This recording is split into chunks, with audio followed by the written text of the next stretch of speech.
the second part of my Motorcar special build. Got a little bit of work to do in the engine bay. The main job I have to do next is to take the rear suspension out of the back of this Toyota Corolla.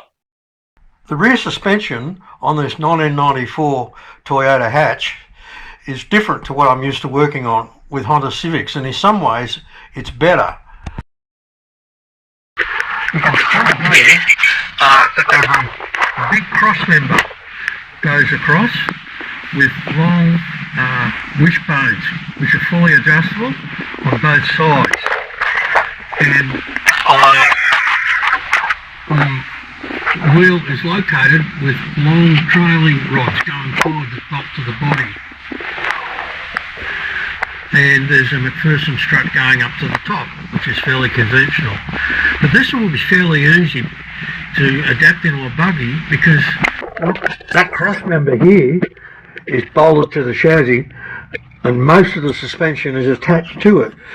So if I take this cross member out, I'll just need to fasten that onto the chassis of my buggy. So that's my job now, is to drop this cross member out and pull out the rear suspension.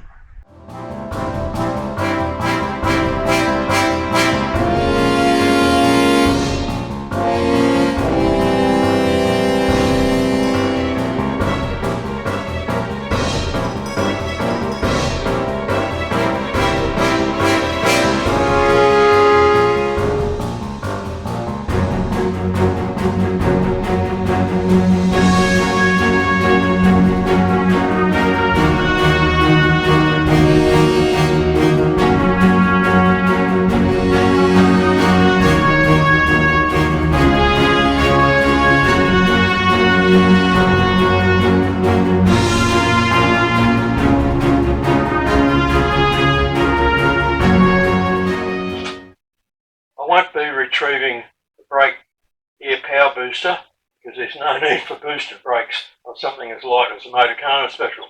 But I do want the master cylinder, and I'm saving all the brake lines as well, although I'll reroute the patterning of it. Whatever you do, don't try and undo really old brake lines with an open-ended spanner or, God forbid, a shifter or multi-grips or anything like that, because you won't crack it. These haven't been undone since the car was made 30 years ago. This is what you want. Go and buy yourself a proper set of tube spanners. They're much thicker.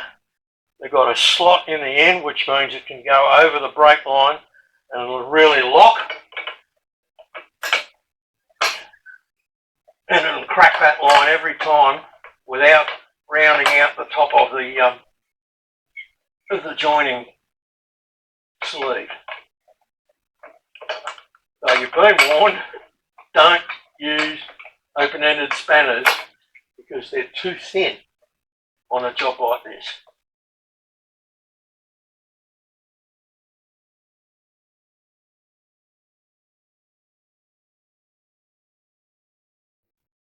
With the rack and pinion removed from the Toyota, I've got to give some thought as to how I'm going to mount this on my Motorcar special.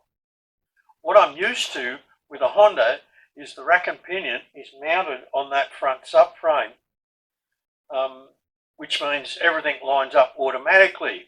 But it's not the case here. With the Corolla, the rack and pinion was mounted separate to the subframe, and it was bolted onto this bracketry on the firewall.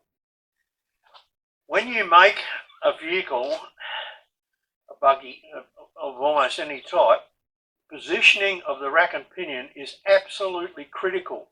If you don't get it in the exact right space, height-wise, and in relation to your steering arms, what will happen is when the suspension goes up and down, it will do this. That's called bump steer. As the suspension goes up and down, the wheels go in and out, making the car virtually undrivable. So I could take measurements and work out where I need to mount the Corolla rack and pinion in relation to the front suspension and the subframe that I've removed that I'm going to use. But I think it's going to be easier to actually cut out the firewall and part of the bracketry of the car that subframe was bolted to.